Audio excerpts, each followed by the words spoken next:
okan zatlarım. Berdi nazar, Hudaý nazar.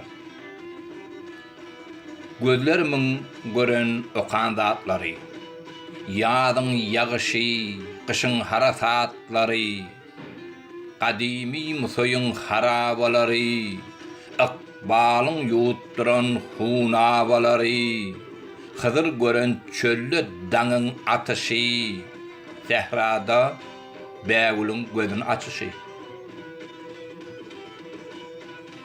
Tebigatyň täsin ogullarynyň beýnisinden önen beýik kitaplar, nun bille ýanglanýan täsin aýdymlar, kadimlardan gelýän awadan däpler, kimiň doly bolup, kimiň boşlugy, her kimiň özünden gewün hoşlugy.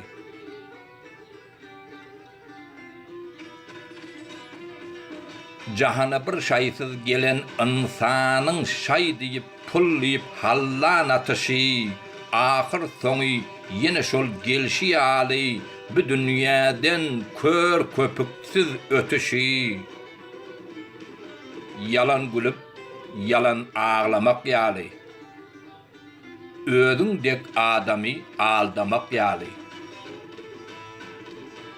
Bu döwrüň öwretýän oýunjaklary epey kişileriň awunjaklagy. Dünýäniň gopgony ýurtlaryň uruşy, durmuşy, duz nanyň göterip duruşy. Sapak berdi, gözlerimi açtyrdy, ähli zada meni öwrenişdirdi, hemde ýakyn etdi maňa ýatlary, gözlerimiň gören okan zatlary, gözlerimiň gören okan zatlary.